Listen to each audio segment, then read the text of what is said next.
2024 সালের গণঅভ্যুত্থান বাংলাদেশের রাজনৈতিক ইতিহাসে এক গুরুত্বপূর্ণ অধ্যায়। এই আন্দোলনে রাজপথে ছিল শিক্ষার্থী, তরুণ সমাজ, সাধারণ মানুষ। কিন্তু প্রশ্ন উঠেছে, ডিজিটাল প্ল্যাটফর্মে প্রভাবশালী কিছু মুখ তখন কোথায় ছিল? আজ আমরা কথা বলবো এমন কিছু ইউটিউবারকে নিয়ে যাদের বিরুদ্ধে উঠেছে আন্দোলনের ভূমিকা না রাখার অভিযোগ এবং যাদের ঘিরে এখন নতুন করে শুরু হয়েছে বিতর্ক। গণঅভ্যুত্থানের পর সামাজিক মাধ্যমে ব্যাপক আলোচনা শুরু হয় কিছু জনপ্রিয় ইউটিউবারকে ঘিরে। অভিযোগ ওঠে তারা শুধু নীরবই ছিলেন না, বরং অনেকে নাকি তৎকালীন ক্ষমতাসীন সরকারের পক্ষে অবস্থান নিয়েছিলেন। এই তালিকায় প্রথমে উঠে আসে কয়েকটি পরিচিত নাম: তৌহিদ আফ্রিদি, সোলাইমান সুখন, আর.এস. ফাহিম চৌধুরী সহ আরো অনেকে।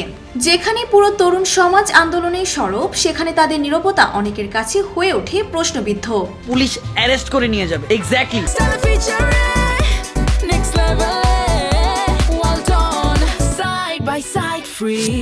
এই বিতর্কের মধ্যে অন্তর্বর্তীকালীন সরকারের সময় গ্রেফতার হন জনপ্রিয় কন্টেন্ট ক্রিয়েটর তৌহিদ আফ্রিদি। তার বিরুদ্ধে অভিযোগ গণ আন্দোলনে ভূমিকা না রাখা এবং সরকারকে পরোক্ষভাবে সহযোগিতা করা। এই ঘটনাটি সামাজিক যোগাযোগ মাধ্যমে ব্যাপক আলোড়ন সৃষ্টি করে এবং অনেকেই এটিকে উদাহরণ হিসেবে তুলে ধরেন নীরবতা ও কখনো কখনো অবস্থান। এরপর দীর্ঘ 18 মাস অপ্রকাশ্যে থাকার পর হঠাৎ করেই সামনে আসেন ইউটিউবার আর.এস. ফাহিম। সম্প্রতি তিনি একটি ভিডিও প্রকাশ করেন যেখানে দেখা যায় তিনি দেশে আসেন এবং কয়েকটা গাড়ির বহর নিয়ে হাইওয়েতে ঘুরে বেড়াচ্ছেন তার দলের সাথে। ভিডিওটি মুহূর্তেই ভাইরাল হয়ে যায়, কিন্তু ভাইরাল হওয়ার সাথে সাথেই শুরু হয় তীব্র সমালোচনা। সোশ্যাল মিডিয়ার বিভিন্ন ফেসবুক পেজ এবং ইউটিউবে অনেকেই তার নামে অভিযোগ তুলেন। নেটিজেনদের প্রশ্ন, যিনি এতদিন আড়ালে ছিলেন, নতুন সরকার আসার পর তিনি হঠাৎ করে এতটা প্রকাশ্যে কিভাবে? আরো বড় প্রশ্ন, তার বিরুদ্ধে ওঠা অভিযোগের কি হলো? অনেকেই সরাসরি দাবি তুলছেন তাকে আইনের আওতায় আনা হোক। শুধু তাই নয়, তার কন্টেন্ট নিয়েও আগে থেকেই ছিল নানা বিতর্ক।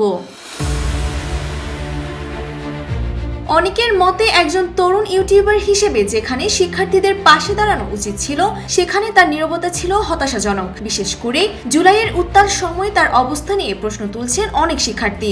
এমনকি সামাজিক যোগাযোগ মাধ্যমে তার গ্রেফতারের দাবিও জোরালো হচ্ছে। এই পুরো ঘটনাটি আবারও একটি প্রশ্ন সামনে নিয়ে আসে: প্রভাবশালী কণ্ঠগুলো কি শুধু বিনোদনের জন্য, নাকি তাদেরও সামাজিক দায়িত্ব রয়েছে?